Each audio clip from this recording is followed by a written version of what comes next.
Mr. Maged Riad is the official spokesman to His Holiness Pope Shenouda III, and he is the official and only legal counselor to His Holiness. And if you have seen some of the dialogues that His Holiness had either in the media or with Father Dawood Lamai, he officially reported that only Maged Riad is his official spokesman. And I am having the honor and the pleasure to meet Mr. Riyad in his own house, and he was generous enough to give us some of his time. And we would like to get his thoughts about the person behind Pope Shenouda. Who is Pope Shenouda? To him, to the immigration land, to the politics, to the world. He happens to be the person who spends a lot of time with him, and a lot of this time with him alone. I want you to tell me about your memories with Pope Shenouda. How did you meet him? How this bond between you and him began? Well, first, I'm very grateful that I'm invited to this program, and I'm also very honored to be speaking about His Holiness, because in all of my memory, I don't believe that I ever saw any individual of his greatness and as holy as he is and as achievable as he is. Very few people, if any, has achieved as much as His Holiness did. I knew His Holiness for a long time on a casual way. He used to come to our house in Egypt when he was a bishop, the Bishop of Education, and just prior to being elected as a pope. And actually, I got the blessing of having him come to our wedding and blessing me and my wife Mona.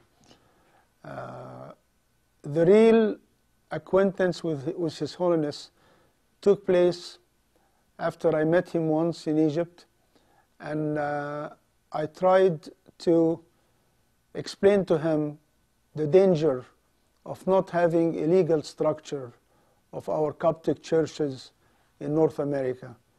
And His Holiness was very interested to know the details and what are the problems that might occur if we don't have such a legal structure. And it ended up, the meeting, just His Holiness being very interested to know more about the situation. Then we had a very unfortunate situation when one of our churches in the United States, precisely in Chicago, Illinois, there was a problem with the board of directors, and they tried to claim that they are not part of the Coptic Church and that they don't come under the hierarchy of the Coptic Church. We were very blessed and lucky, because if this problem occurred in another state, the board of directors who wanted to claim independence from the Coptic Church would most likely have prevailed. But in Chicago, or the state of Illinois, the law is very clear, to our good fortune, that if a church is hierarchical in nature and not congregational, the hierarchy of the church is the only governing body that has the right to decide any of its decision and matters. And so the only thing we had to do is to prove that the Coptic Church is hierarchical in nature and not congregational, which we were able to do, and we won the case, and the church remained under the umbrella of the mother church in Egypt. This, of course, accelerated the process, and His Holiness asked me to prepare a uniform bylaws that will govern all of the Coptic churches in North America, which is the United States and Canada. And as I always have been, I was very impressed of his thorough understanding and knowledge of the legal implications and his clear direction as to what needs to be done to protect the Coptic churches. So we had a committee of Bishop Bishoy, Bishop Serapion, and me to work on the uniform bylaws, and within 1 week, because the time was very limited, we prepared the uniform bylaws to have all the Coptic churches be bound by its regulations and rules. But that's one problem. The second problem was, how do we get churches in the various states to be subject to the uniform bylaws? Not all religious corporation laws of all the states would permit a church to be subject to these rules. For instance, in New York, if we don't have a specific chapter in the religious corporation law, such as the one that cover the Catholic, the Lutheran, the Russian Orthodox, we have to incorporate a church under other denomination. And that would not permit certain sections of the uniform bylaws and would allow a congregation to fire a priest, to bring another priest, and the hierarchy of the church in Egypt would have absolutely no power to make any changes. So then, again, with the encouragement of His Holiness, and that's really here I would like to interject one thing, that many people used to, without really any justification, claim that His Holiness does not allow anyone to work and that he likes to keep everything under his own control. My experience has been totally different, and as soon as he developed trust in the work I'm doing, he almost gave me a free rein to do the work, and he would approve what's being done. So His Holiness, all he wanted, because he is a perfectionist and he is very precise, he wants things to be done right. But that's the only concern he has. So just to continue with this, so we had this law adopted. It had to pass the Congress and the Senate in New York State, and it was signed by Governor Cuomo, who was the governor at that time. And the same thing took place in New Jersey, and it was signed by Governor Jim Florio.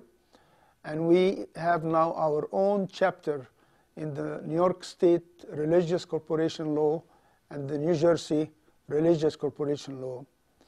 Then we developed a standard certificate of incorporation for all the other states that would allow this structure without having to adopt a new law. And that's most of the states: California, Florida, Arizona, North Carolina. So all of the churches incorporated under this certificate of incorporation, and now we have all the churches in the United States with the protection of being under the governors of the mother church in Egypt.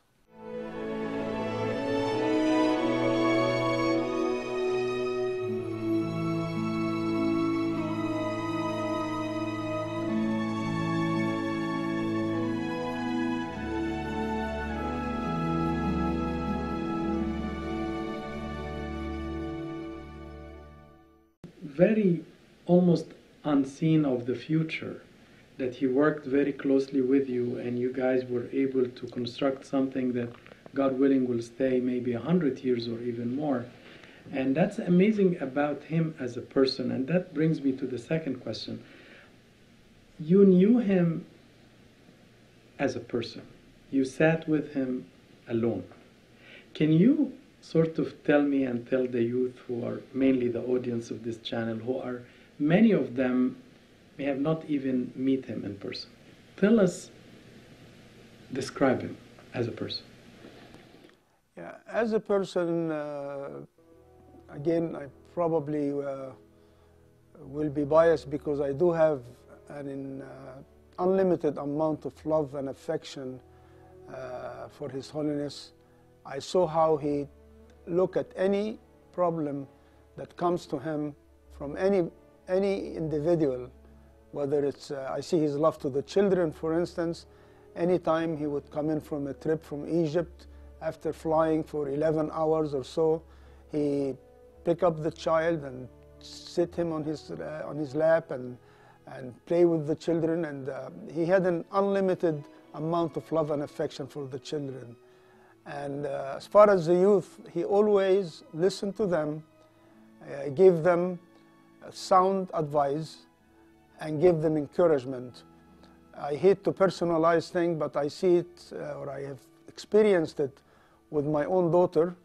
My own daughter, we were blessed that he used to visit our house almost on an annual basis on his trips to the United States and stay for 3 or 4 days. And my daughter, since she was 12 years old, she would speak with His Holiness, and he would listen attentively and answer her questions. And I saw them many times in the kitchen at 7 o'clock in the morning, and he's a man that slept very few hours with the Bible open and discussing with my daughter her concern and her questions. And and as far as the youth, I'm sure we all remember his famous saying that a church without youth is a church without future. And His Holiness adds to it now what some of the youth said, that the youth without church are youth without future. I believe Amba Musa also is the one who started this sentence. Started saying, yeah. And as I said, he was always, and his achievement, this is not in this subject directly, but it reminds me in one of the lunches that Secretary General Boutros Ghali, who was then the Secretary General of the United Nations, he used to host a lunch in his honor, and he would invite maybe 6 or 7 people. One of them was Cardinal O'Connor, who was a famous Catholic cardinal. And I remember what Cardinal O'Connor told the Pope, that what the Coptic Church achieved in the United States in 10 years, it took the Catholic Church over 75 years to achieve. So that was very rewarding coming from somebody like Cardinal O'Connor. Tell me about, I'm sure he had many disagreements with people. How would he handle them? He was very convincing, so he would try to explain to them his point of view, and most of the time, people, of course, out of respect and out of the reasoning that he would bring to the subject, are convinced of his point of view.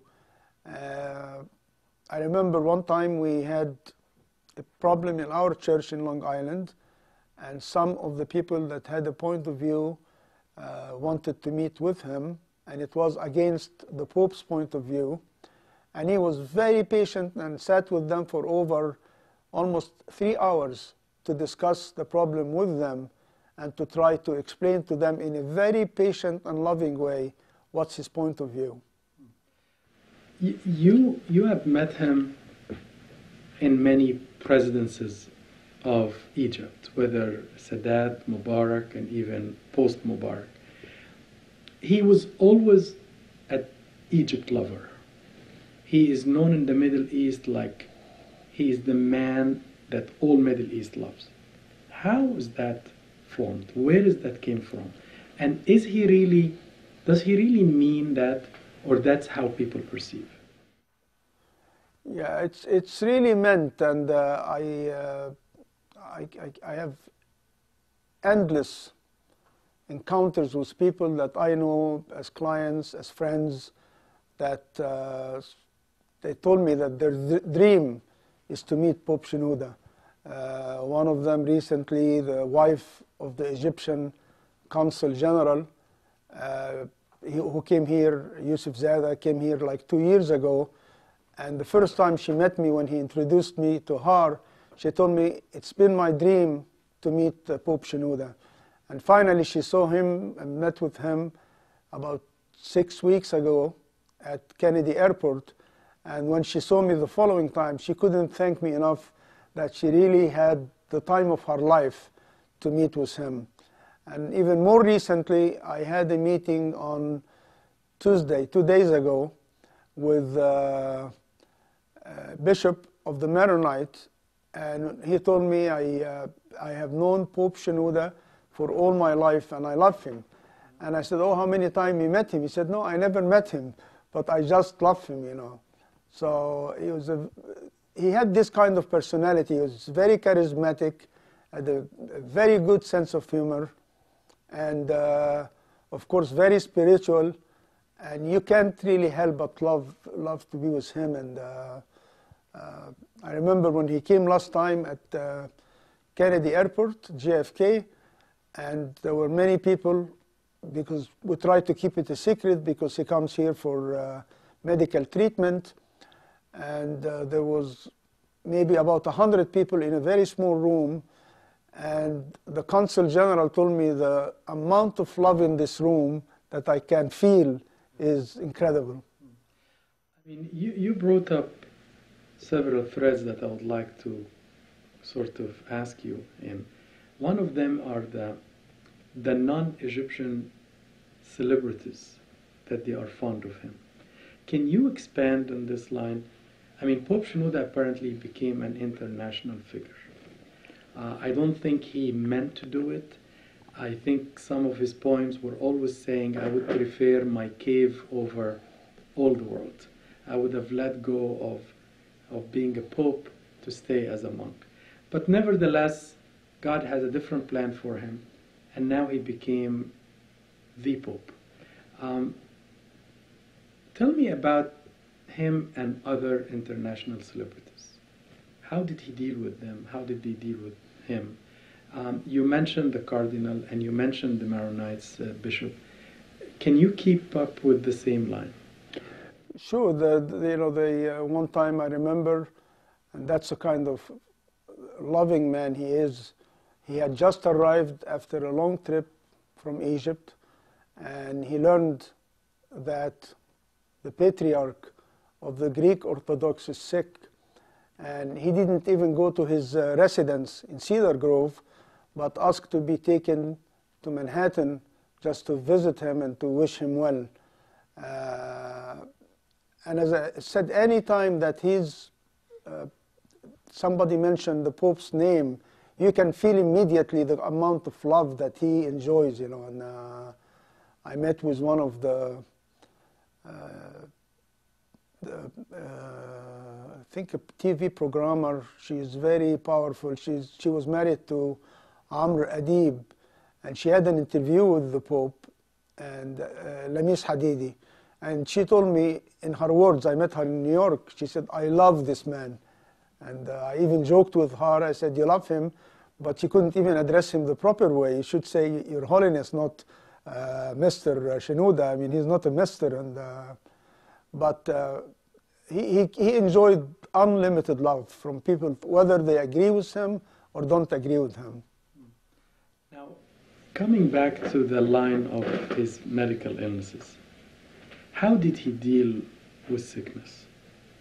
I mean, of course, none of us can reach or even come close to his spiritual magnitude. How was he depressed? Was he sad? Was he questioning God? Why did he give him all this illness?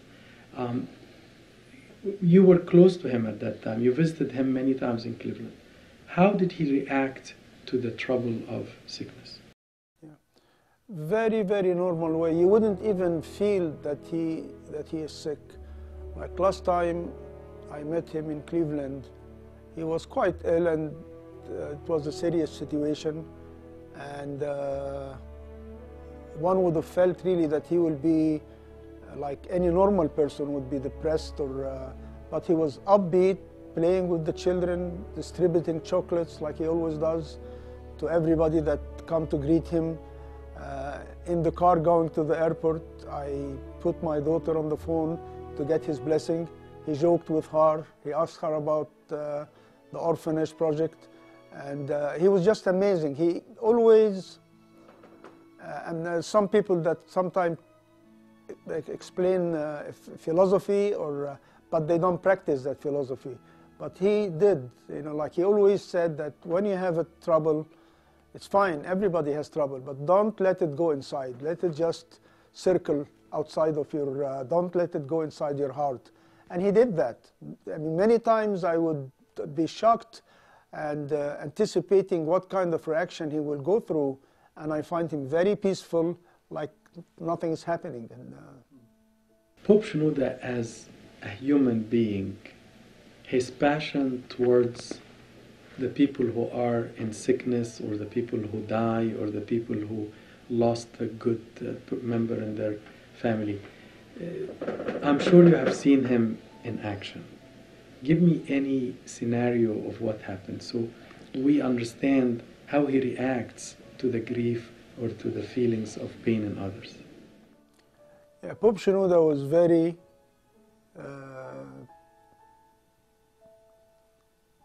human in his feelings toward others, and he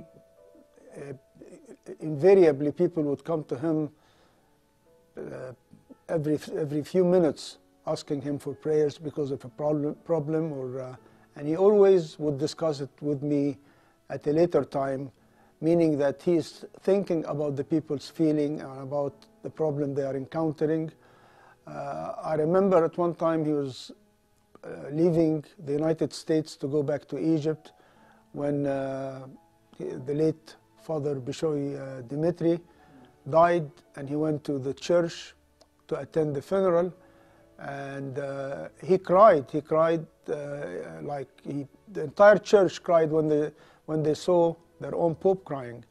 And then he had very little time to go to the airport. He learned of a big accident that one of the youth on a motorcycle was happened in an accident, and he had many injuries, very, very bad. He again insisted to go to the hospital and to pray for this person. I also remember about Bishop Karas, who was head of the monastery and in St. Anthony, and he was very, very, I couldn't, imagine how moved he was and sad. And he also went to Bishop Karas' brother when he was sick to give him his blessing. Yeah, he was a man of compassion, of love. He would never know that somebody needs prayers, and because of pressure of time or anything, he would just forget about anything to make the person feel better. I may like to add, I know of an incident of a young girl, a pharmacy student from Egypt, that came after she sustained a very bad accident that she lost her leg. And she was coming in a very poor shape, and he had very little time between medical treatments. But he insisted to go and visit her.